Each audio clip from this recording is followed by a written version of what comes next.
What is going on, family? This is Eduardo and I am back with another tutorial.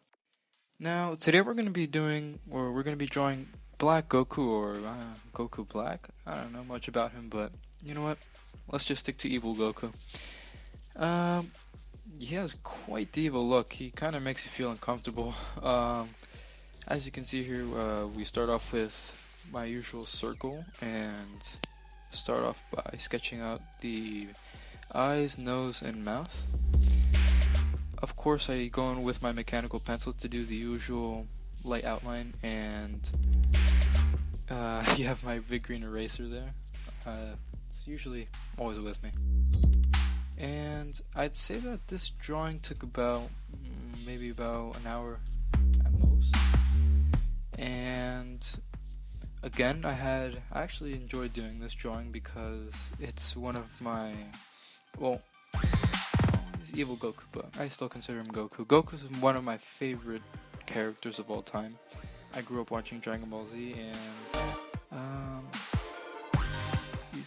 the design just always stayed with me. Like, if I were to draw him from, I guess, without a reference, I guess I'd be pretty good at it.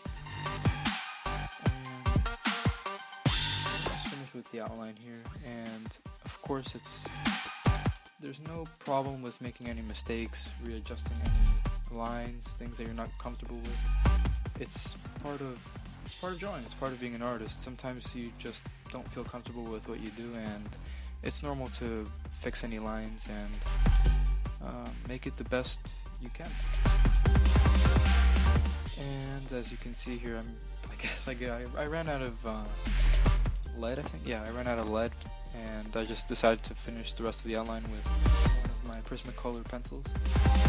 And we're soon about to, there we go. We're about to begin the inking process.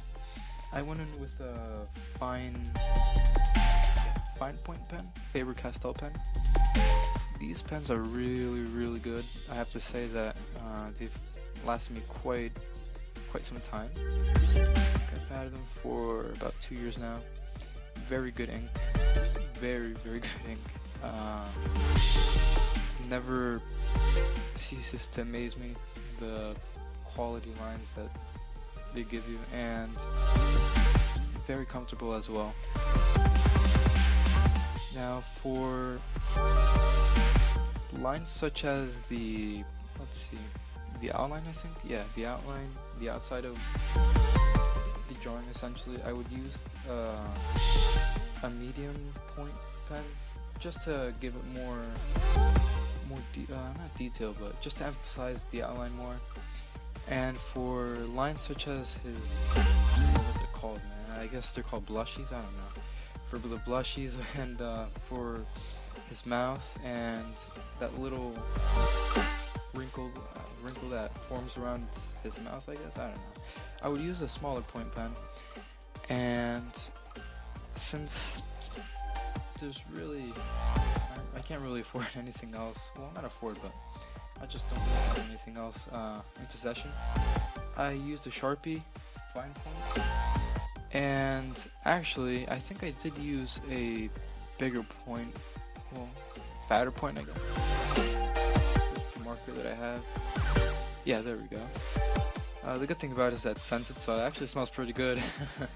And unfortunately, I guess since I used this so much in the past, the ink was running out, and I thought it'd be a pretty good idea to use my ebony Prismacolor pencil to fill in any of the white spaces that I had in there, and it turned out pretty good in the end.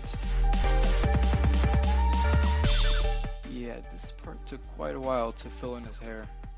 That kind of sucks about these characters because they have this big head of hair, and it just takes such a long time to fill in the hair, and it uses up so much ink, but it is what it is, you know?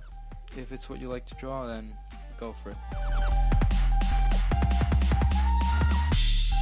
One tip is that to save ink, I think it'd be a pretty good idea to use what I'm doing right now, at least, fill in the white spots with an ebony pencil. I'd say it helps a little bit, not too much, because you can still see some of, well, a lot of the white patches, but oh well, I guess it is what it is, you know. If you can't afford it, then just make it the best you can.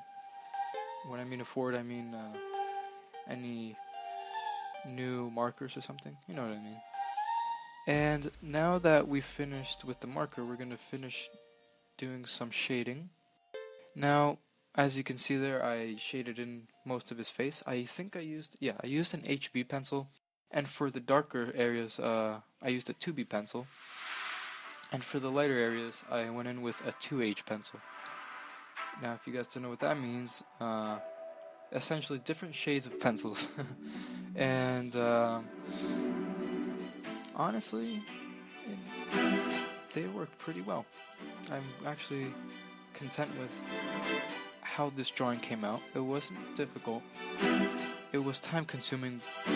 Actually, not even time consuming. It was just fun overall, in my opinion. I had fun doing the shading. I don't even know what I was going to say. You know, basically experimenting. See what I like to mess around with, and that's what being an artist is all about.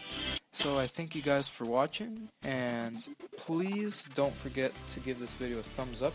Give Goku a thumbs up. You can defeat Black Goku, because nothing is impossible. Comment down below your suggestions, and please don't forget to sub. I promise that I try my hardest. See you guys next time. Hasta luego, mis amigos. A bientot, mis amigos.